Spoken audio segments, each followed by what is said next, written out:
We create what we can call a core wound or a childhood wound when something that we perceive traumatic and detrimental for our development is done to us, usually done to us in our childhood or formative years. After we have experienced this incident, our brain, which is still developing and still learning at this stage of life, takes note of it and starts creating alternative neurological pathways, which we can call coping mechanisms, around the original pathway of that topic. For an easier understanding, you can visualize an abandoned construction site. There once was the intention to finish building this pathway. But then something traumatic happened and interrupted the production. And so the construction site gets abandoned and alternative routes around that topic get created, the coping mechanisms. Even though our brain does this as a method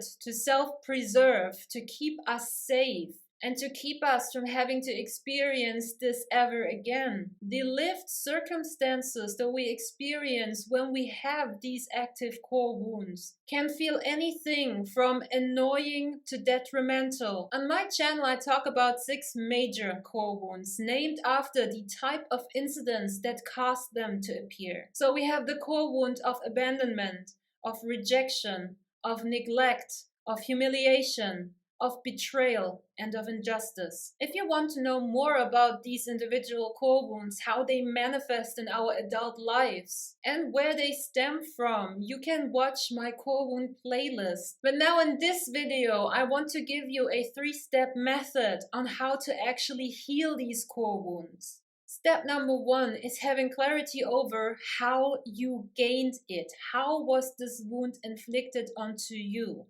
And for that, it is enough to have your version and your memory of it present in your mind's eye. In order to really heal that pathway in your brain, we need to reopen the wound just a little bit. We need to start working on the construction site and get it going again. We need to let the juices, the blood, the proteins, and the electricity flow through the original pathway once again. But this time, we need to attach it with a different outcome. So for that, in step 1, you allow yourself to essentially mentally and emotionally relive what originally happened to you. If you struggle in finding the original incident that caused it, it is enough for now to go back to the earliest memory that you can conjure up. So in step 1, you relive mentally, emotionally for a little bit what has happened to you, and you figure out who did this to you. And just for now, and only in this step, you have the permission to completely hate on whoever did it to you. You have the permission to be as petty as you want to be. You have the permission to cry, to vent, to scream, to yell, to kick a pillow if necessary. In this original incident where this core wound got inflicted upon you, you were most certainly, most likely, I'm almost definitely sure about this, not allowed or not able to properly process the emotions. So they kind of got trapped. You had to just somehow suck it up, and by that, unfortunately, you were trained to abandon your inner child. So now, as an adult person, you gotta seize the opportunity to let that child out. Let it go crazy, let it throw a tantrum, but do it in a safe environment. Do it alone. Do it in the security of your own 4 walls when nobody else is there. I do not encourage you to actually yell and scream at the people. I do not advise you whatsoever to call your parents and yell at them. This will lead to absolutely nothing but even more frustration. Healing is something between you and nobody else. If you struggle with this step and you know that you have issues in properly processing your emotions, I highly, highly, highly recommend you check out my video on emotional detachment. In this video, I explain to you a method that I call being the sky. This is how you properly, correctly, in a safe manner, allow your emotions to be present with you. You allow yourself to digest and process them and to release them. What happens in step one is essentially the juices really do get flowing again, and you find some form of emotional satisfaction. You finally get to say it. You finally get to let it all out. And this is a little bit like riding a roller coaster. The first time you take a ride, it's super exciting. It might be scary. You're all like, woo, oh my God. But ride that roller coaster 10 times or 20 times or 100 times. And at some point in time, it's just not that big of a deal anymore. It's not exciting anymore. It's not scary. You might even fall asleep in that thing. So when you're done with the emotional purging and release and then detachment by being the sky, your inner wounded child is not wounded anymore. It's satisfied. What needed to be felt got felt. What needed to be heard got heard, and what needed to be said got said. It's like your little child is now sleeping. Step two is the logical understanding for why what happened and why these people did this to you. You will only be fully able to understand where your parents or whoever did this, inflicted this upon you, was coming from, what their true intention was, and why they did what they did. When you're emotionally done with it, when you have achieved complete emotional detachment. So when you are attempting to go into step two and you find yourself getting back into rage mode or getting triggered into any sad or uncomfortable tense emotions, go back to step one and be the sky again, okay? But let's get back to step two. In this step, you want to really understand where these people are coming from.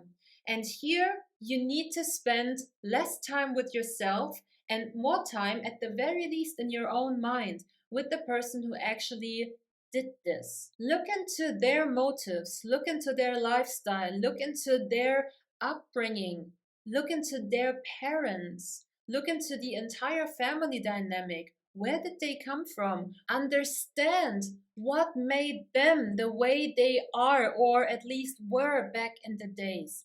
Understand that they themselves were carrying this core wound.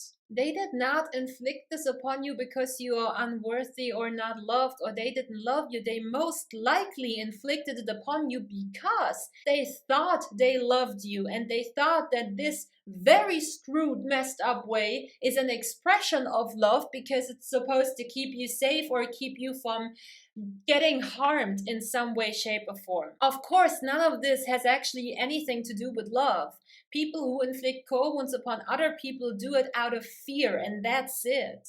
But they don't necessarily know that they are doing it out of fear. They don't necessarily have awareness that this is wrong and completely messed up. They are doing it because they literally could not have done anything else due to their own upbringing, due to their values, due to their desires and the systems, the societies, the time even in which they grew up. When you see where this is coming from and you start seeing that all of these people had these core wounds within them, you start understanding that this has nothing to do with you, and this is a bigger generational thing. Core wounds are essentially dysfunctional generational patterns that you inherit from your parents, and they from theirs, and they from theirs, and so on. And you now have the opportunity to break the chain. This puts you in a position of enormous power. Also, try and understand logically that you are here now watching this video and you have access to this knowledge,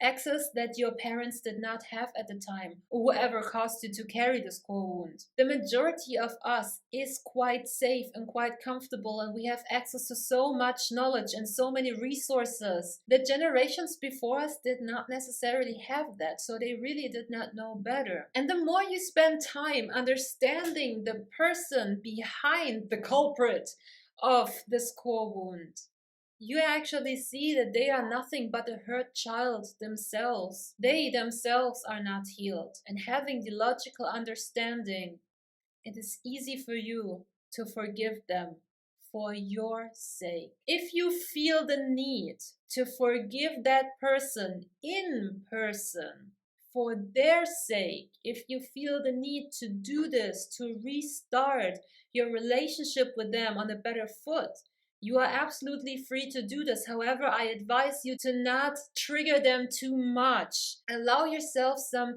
time living in this healed version of yourself and just interact with these people from this healed version. You will be surprised what kind of reactions and interactions you attract out of these people when you, as a healed person, step into interacting with them. But I also want you to know that this forgiveness part is not primarily for their sake. It is really for yours. So if you choose to never be in touch with these people ever again, if you choose to just turn away from them, disconnect, then this is fine, okay? It is absolutely okay to cut loose toxic people, even if they are related to us. When you come to step 3, you are already emotionally detached and done with this, so you do not get triggered anymore.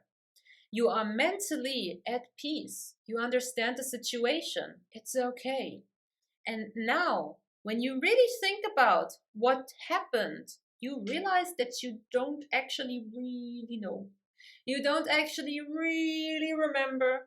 You don't actually really have a crystal clear memory of what exactly happened in what way and when. And this is normal. Our memories get modified over time. We can even implant completely false memories into our brains if we want that. We are able of doing this. The past really does not exist anymore. It's gone, and the only leftover that you have is your memory. And your memory is so faulty, so fickle, and so removed from when you actually experienced it that you might as well just let it go. This letting this memory go needs to come from an authentic place of, I don't remember it anyway. Who cares? And this usually happens automatically when you really properly go through step 1 and 2. What happens after you have successfully healed a core wound is that you're gonna feel a little bit weird, a little bit naked, and a little bit questioning. Because all of these coping mechanisms that you've created due to the core wound are all of a sudden not valid anymore. Your moral stance may have changed, your opinions, your preferences, your point of view may have completely changed because the rule book that you used to live by is no longer relevant anymore. You do not need all those alternative streets and roads and pathways anymore because the main one is restored. I like to see this phase afterwards as having a completely blank canvas, and all the colors, all the medium, and all the pens and pencils and brushes available in the world.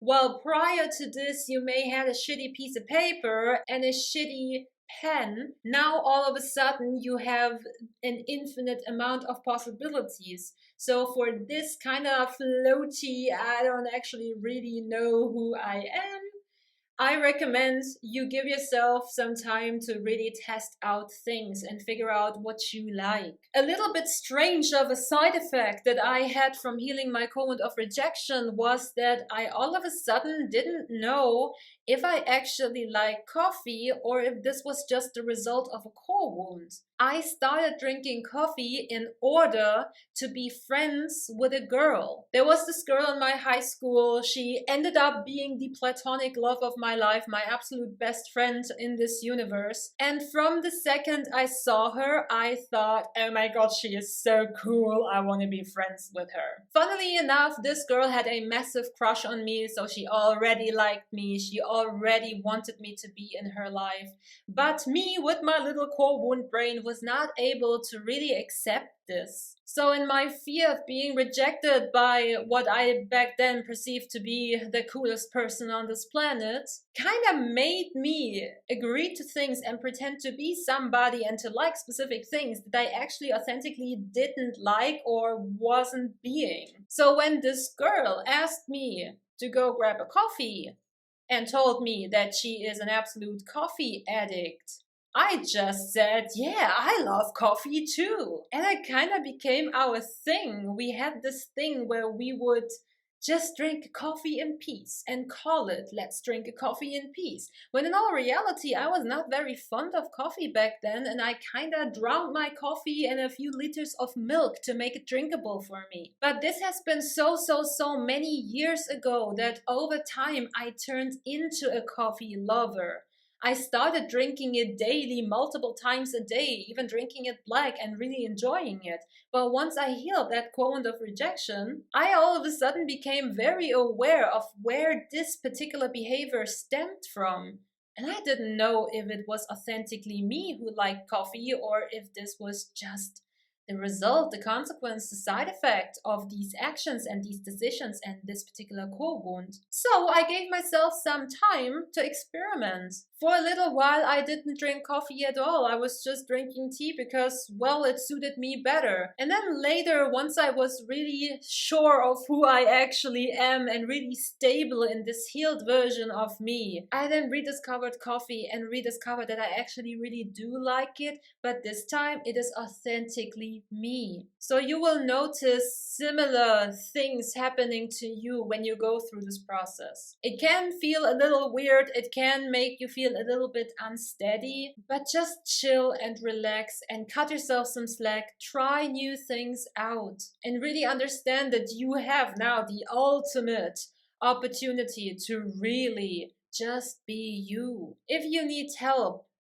at any step along the way, in any way, shape, or form, you can find my information and all my services, website, whatnot, down in the description box. I'm here for you. I've been through this many years, many times. I've healed all 6 of these core wounds, and I know it's not the most comfortable or easiest thing in the universe. I do have a lot of compassion for you, but I can also tell you it is so worth it. It is so, oh my God, it is so worth it.